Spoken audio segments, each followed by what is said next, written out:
Olá pessoal, sejam todos bem-vindos. Aqui quem fala é o professor Fernando Araújo. Hoje nós vamos falar sobre propedêutica reumatológica.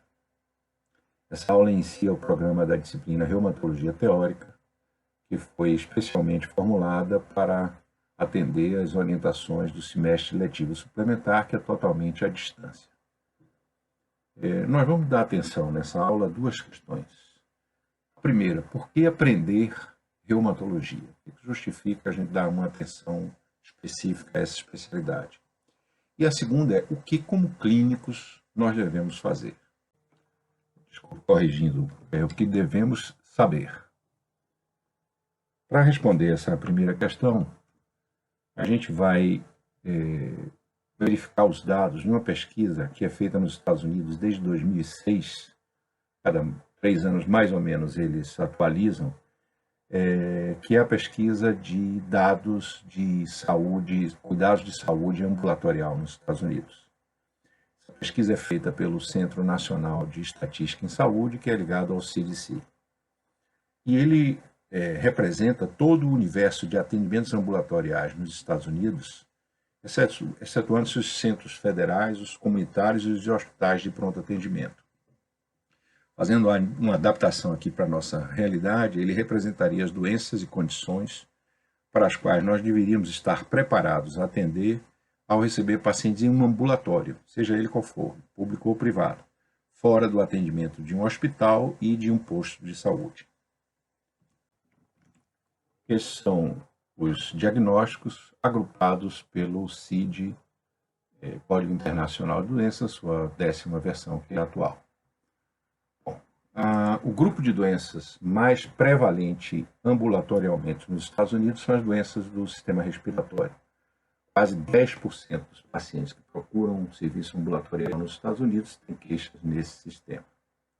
Em segundo lugar, vêm as doenças músculo-esqueléticas e do tecido conectivo, com 8,3% do movimento ambulatorial, o que equivale a quase 74 milhões de consultas médicas.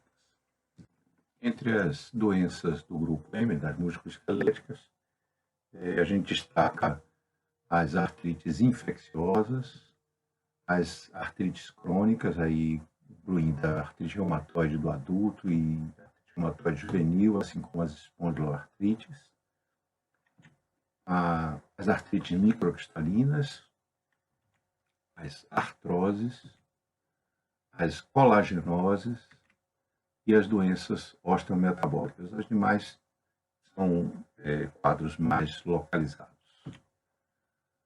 Enfim, para a gente ter uma noção do que representa esse segundo lugar aí das doenças músculo-esqueléticas, a gente vai ver que em terceiro lugar estão as doenças do sistema circulatório, um número um pouquinho abaixo das doenças reumatológicas, com 8,2%, mas que inclui um grupo imenso de doenças que são as hipertensões, que é o quadro da hipertensão arterial. Depois das doenças circulatórias, vem as doenças mentais, comportamentais e do neurodesenvolvimento, seguida pela doença de pele e tecido subcutâneo e pelas doenças endócrinas, nutricionais e metabólicas, lembrando que aí, nesse meio, está o diabetes. Em outras palavras, não é pouca coisa ser a segunda causa mais comum de atendimento ambulatorial nos Estados Unidos. Essa já é uma boa razão para a gente aprender reumatologia. Uma outra boa razão para a gente ensinar reumatologia é que cerca de 65% dos concluintes do curso de medicina dos Estados Unidos têm, entre as dificuldades dele, que eles têm mais dificuldades, se sentem menos preparados, são as doenças músculo-esqueléticas.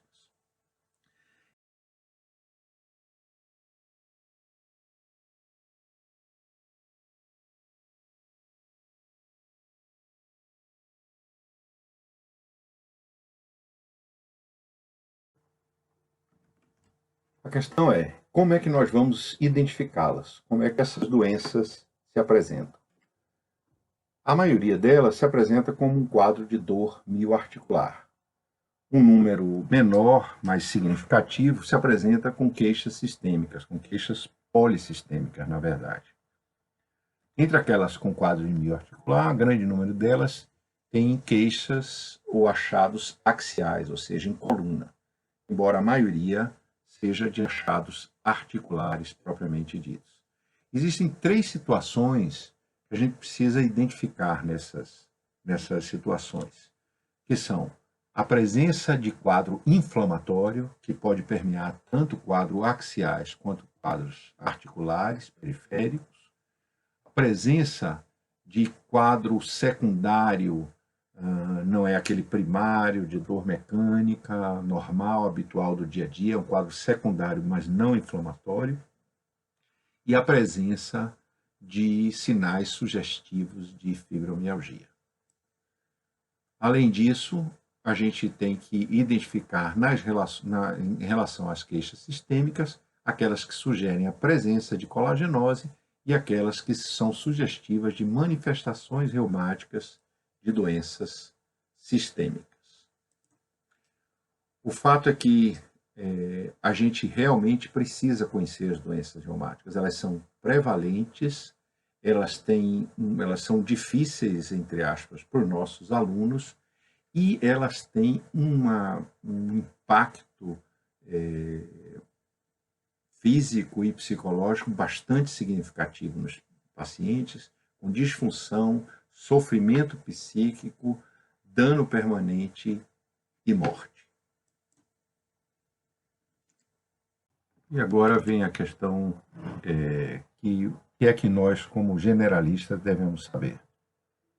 Bom, identificar os casos mais importantes, aqueles que vão merecer nossa atenção, reconhecer os padrões, diagnosticar e conduzir corretamente as doenças e saber encaminhar ao especialista quando necessário. Diagnosticar e conduzir corretamente, saber encaminhar ao especialista, nós vamos ver nas diversas aulas específicas de cada uma das doenças reumáticas durante o curso. Reconhecer padrão, a gente vai discutir na nossa última aula uma espécie de resumo aí de identificação das patologias. O que nos cabe agora é identificar os casos mais importantes. Mas o que são esses casos mais importantes? É claro que são aqueles que têm o maior morbimortalidade, ou seja, aqueles que causam disfunção, dano permanente e morte, como é o caso aqui da fibromialgia, das doenças inflamatórias e das colagenoses. Então, nossa primeira missão é diferenciar uma dorsalgia mecânica de um quadro inflamatório, de uma dor lombar normal, que é muito prevalente, autolimitada, daquele paciente que pode ter um quadro inicial de espondilite, cujo diagnóstico e tratamento iniciais são muito importantes para o prognóstico dele no médio e longo prazo. Então, como é que a gente vai identificar? A primeira coisa é que as espondiloartrites normalmente começam cedo. Os pacientes são adolescentes ou adultos jovens, que têm um quadro insidioso, um quadro que lentamente vai piorando e vai adoecendo o paciente. Enquanto que aqueles pacientes com um quadro mecânico, isso pode acontecer em qualquer idade e normalmente o início é agudo. Uma outra característica do quadro mecânico é que ela nitidamente piora com o movimento e melhora com o repouso. Nas espondiloartrites isso não é tão claro. Pode acontecer assim, mas frequentemente o paciente melhora com o movimento, se esse movimento não é brusco, se esse movimento não é muito amplo, mas se ele esquenta, digamos assim, o local, esquenta com o movimento, né? O local acometido, isso dá uma sensação de melhora para esse paciente. Assim como o contrário pode ser verdadeiro também, ele pode piorar com o repouso, especialmente no pós-repouso. Aliás, em relação ao repouso, é importante dizer que as espondiloartrites têm um fenômeno chamado de clocking, ou seja, esse paciente acorda no meio da noite por causa da dor. Isso é que se chama clocking, que acontece em outros setores também, tem clocking por dor abdominal, dor torácica, etc. Mas é sempre um quadro que deve chamar a atenção do médico. Do ponto de vista da mecânica, o que ela mais caracteriza é o espasmo muscular, geralmente assimétrico. Pode ter uma radiculopatia associada, enquanto que as espondiloartrites normalmente estão associadas ao comprometimento das sacroiliacas. É importante saber fazer uma manobra para diferenciar a sacroileite, vocês vão ver isso no curso. O comprometimento sistêmico e a história familiar estão ausentes no quadro mecânico e estão presentes no quadro inflamatório, principalmente pele e olho, que nas diversas espondiloartrites podem estar acometidos. Uma outra coisa importante aí em todo paciente com dorsalgia, com lombalgia, é estar atento para as red flags, para as coisas que representam perigo. Então é preciso ter atenção para a história de trauma recente importante, a gente pode estar diante de uma fratura, para déficits neurológicos graves que exigem uma atitude cirúrgica imediata. Pacientes com passado de câncer e perda de peso significativa podem estar mostrando aí uma possível metástase óssea, e a presença de febre pode estar associada com infecção.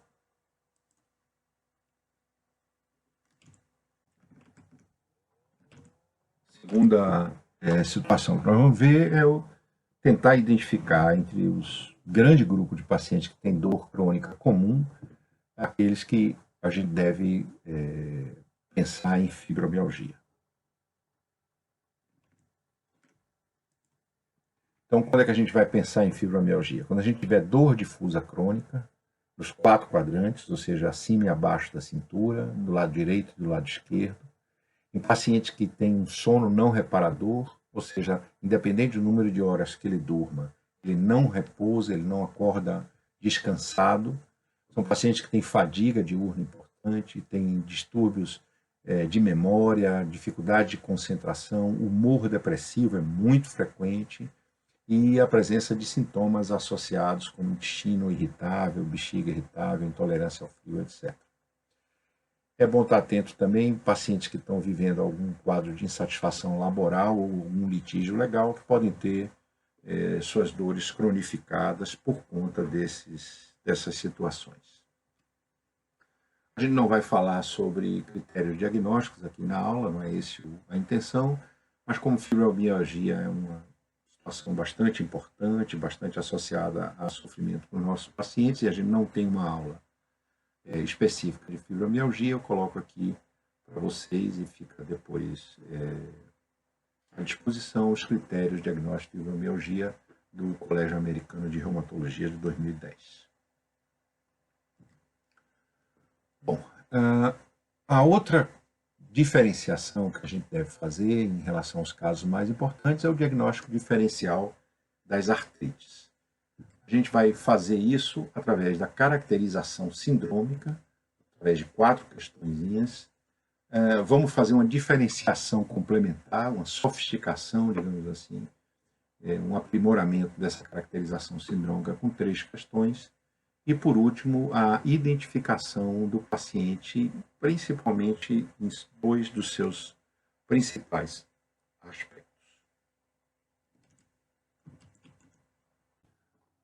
Primeira questão na diferenciação, no diagnóstico diferencial na caracterização sindrômica, é saber se o quadro é articular ou não é articular. Por exemplo, nesse exemplo que nós estamos aqui, nessa foto, o paciente apresenta 2 situações. Uma situação intraarticular, que é o derrame articular aqui em joelho, e apresenta uma inflamação na ponto de inserção da pata de ganso, a tendinite da pata de ganso.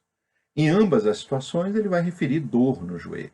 Então, a gente vai precisar fazer um exame físico para poder diferenciar as 2 situações. Na verdade, existem algumas coisas que ajudam a gente a diferenciar um quadro que é articular, ou seja, dentro da cápsula articular, de um quadro não articular, de um quadro periarticular. A dor-movimentação, no quadro que é articular, a movimentação ativa é semelhante à dor causada pela movimentação passiva. Quando o quadro é não articular, como ele é dependente de inserções musculares, etc., a dor ativa é muito maior que a passiva. A mesma explicação serve para mostrar quando a dor aparece em relação à amplitude dos movimentos. Como está dentro da articulação, qualquer movimento pode estar semelhantemente restrito pela dor. Enquanto que um quadro não articular, a restrição é assimétrica, pode ser na flexão sim, na extensão não, etc. E por último, a sensibilidade à palpação. Quando o quadro é articular, é na interlinha articular. Quando o quadro é não articular, é periarticular, no local, por exemplo, da inserção do tendão, como era o caso ali daquele casozinho do joelho que a gente colocou. A outra questão importante é quantas articulações estão acometidas. Então a gente tem, quando uma articulação está acometida, o quadro monoarticular. Quando 2 a 4 articulações estão acometidas, o quadro é óligo ou pauciarticular, perdão, está escrito errado aqui, pauciarticular, ou poliarticular, quando são 5 ou mais articulações. Só lembrando que isso vale para as articulações médias e grandes, mas para as pequenas articulações de mãos e pés, as articulações de uma determinada tipo são contadas em grupo. Então, as interfalangianas proximais podem estar as 4 acometidas, 3, 2 ou 1, que a gente vai sempre contar uma interfalangiana proximal. O mesmo para as metacarpofalângicas, o mesmo para as interfalangianas digitais e as interfalângicas aqui do pé, mesma coisa. A outra questão é quanto à natureza do processo. Então, a gente tem clássico corolários da inflamação, né? Calor, rubor, tumor e dor, e a perda de função. Mas o importante é que a gente vê a natureza do processo em relação à inflamação basicamente para a gente saber se a gente está diante de uma artrite ou de uma artralgia. Em sendo assim, dor não é suficiente para a gente fazer essa distinção, porque dor está presente nas duas. Calor, rubor e edema, sim, elas estão mais presentes na artrite, assim como perda de função. Mas tem algumas características que a gente gostaria de lembrar. Por exemplo, calor. Articulações acometidas, se a gente colocar a palma da mão ou o dorso da mão sobre elas, vai ver que elas são mais quentes do que a pele em redor delas. Uma exceção são os joelhos. Os joelhos eles são naturalmente mais frios, a pele sobre o joelho é naturalmente mais fria do que o restante da perna. Então, joelhos acometidos, às vezes, parecem estar com a temperatura normal ou levemente alterada, quando na verdade isso para o joelho já pode significar um aumento de temperatura. É bom que a gente compare os dois joelhos para ter uma noção melhor. Uma outra coisa que a gente tem que ter cuidado com o calor, e aí serve também para o rubor, é distinguir um comprometimento que é em cima da pele de um comprometimento que é efetivamente articular. Em relação ao rubor, uma outra coisa importante é o seguinte: a maioria das artrites, elas não apresentam um rubor muito significativo, mesmo em quadros como artrite reumatoide ou as artrites no paciente com lúpus, etc. O rubor ele aparece mais em duas situações: nas artropatias microcristalinas, principalmente na gota, e em doenças infecciosas. E aí é importante estar atento, porque rubor pode significar doença infecciosa, mesmo em quadros poliarticulares. Ou seja, um paciente que tem, por exemplo, uma artrite reumatoide, com sua manifestação poliarticular, mas uma das articulações começa a apresentar rubor e começa a descolar da atividade das demais, ou seja, ficar mais ativa do que as demais articulações, pode significar que esse paciente tem uma artrite séptica. Importante estar atento para isso. Okay? Perda de função é um corolário importante dos pacientes com artrite. Uma questão interessante aí em relação à artrite é o que fazer quando o discurso do paciente não bate com o exame da gente. Então a gente tem, isso é muito frequente, o paciente diz que tem já há algum tempo dor, inchação, vermelhidão, incapacidade de mexer várias articulações. A gente vai, faz o exame físico está normal. O que a gente faz? Esse paciente tem artrite ou tem artralgia? Bom, cada um tem o direito de fazer a sua presunção. Ou seja, você pode presumir que o paciente se vê o tempo todo, é bom observador, então acreditar nele. Ou você pode dizer, não, esse paciente pode estar enganado, está vendo estruturas que ele acha que estão demasiadas, são estruturas normais. Enfim, e você fica mais criterioso com o seu exame físico. Eu penso assim, eu vejo um paciente, vejo com muita frequência pacientes que têm esse discurso que o exame físico é absolutamente normal. Normalmente, o que é que eu faço? Eu combino com o paciente para me procurar quando ele tiver um inchaço ou vermelhidão. E, na verdade, os poucos que voltam e procuram mostram situações que não estão associadas com edema real. Então, são pacientes que têm artralgia e não artrite. Uma outra situação que a gente tem que estar atento a isso é o relatório médico. Você recebeu um relatório médico do paciente, de um colega, dizendo que se trata de um paciente com poliartrite. É preciso ver se ele tem o mesmo critério que a gente, de valorizar o exame físico em detrimento da história do paciente, ou o contrário. Porque, se for o contrário, ele pode estar tomando como poliartrite um paciente que não tenha. Então, nesses casos, no relatório, eu sempre me baseio pelo exame físico que o colega fez. E, finalmente, o tempo de evolução da doença. Então, por definição, se tem menos de 6 semanas, é um quadro agudo. Se tem entre 6 e 12 semanas, é um quadro subagudo.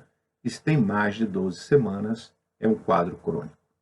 O fato é que, concluída essa caracterização sindrômica, a gente tem, em tese, 9 situações possíveis, como a gente está vendo nessa distribuição dessa tabela, mas que na prática, a gente vê 4 situações importantes: as monoartrites agudas, as oligoartrites subagudas, as oligoartrites crônicas e as poliartrites crônicas. Também é importante as oligoartrites agudas, embora a maior parte delas seja autolimitada. Cada uma dessas síndromes, digamos assim, define padrões que, novamente, a gente vai ver lá no fim. Mas para melhorar, para fazer uma sintonia fina desses padrões, tem 3 questões que ainda devem ser respondidas. Primeiro, qual é o tipo de articulação predominante no quadro do paciente? É um predomínio axial, ou seja, a articulação da coluna e sacroiliacas, é apendicular, ou seja, as articulações das cinturas pélvica e escapular, ou é periférica, as outras articulações as mais distantes do esqueleto axial. A outra coisa é a evolução do comprometimento. Se a evolução é migratória ou aditiva. E aí vale a pena a gente falar que, frequentemente, as pessoas definem artrite migratória como uma sucessão de monoartrites. Aquela história do, não, deu no joelho, depois melhorou, foi para o cotovelo, melhorou, foi para o quadril, e sempre uma articulação que vai pulando pelo paciente. Na verdade, não é assim. O que diferencia um quadro migratório é que a melhora de cada articulação independe da melhora do conjunto como um todo. Então, esse paciente aqui, por exemplo, no dia 1, tinha uma articulação de cotovelo esquerdo e quadril direito. No dia 7, ele permanecia com quadril direito, mas tinha aparecido aqui um joelho esquerdo, e ele já estava melhorando aqui do cotovelo. Na segunda semana, ele passou para o outro cotovelo, mas você vê que sempre tem mais de uma articulação, mas a evolução de cada uma delas é independente. A evolução dessa articulação independeu dessa articulação, que independeu dessa articulação, etc. E nunca tende, até pelo número de articulações acometidas ao mesmo tempo, a uma simetria. A aditiva não, ela vai adicionando articulações, e a tendência de melhora, quando acontece em todas as articulações como um todo, ou seja, a doença melhora como um todo. E nessas pacientes aditivas é onde tem a simetria. Tem artrite aditiva não simétrica. Vamos imaginar pacientes, por exemplo, que ficassem por aqui, certo? E, por último, a presença de manifestações extraarticulares, das entesopatias, ou seja, comprometimento periarticulares, sintomas constitucionais, febre, perda de peso, astenia, e sintomas polissistêmicos, como a gente vai ver mais adiante. Também escrito errado aqui, me perdoe. E, finalmente, as 2 características mais importantes na identificação do paciente: o sexo, e aí a gente vê alguns exemplos de doenças que têm um predomínio feminino, outras com predomínio masculino e outras sem predomínio de gênero, de sexo, e a idade do paciente. Então, algumas patologias são nitidamente prevalentes nas idades mais tenras, vai aumentando até as idades mais provectas.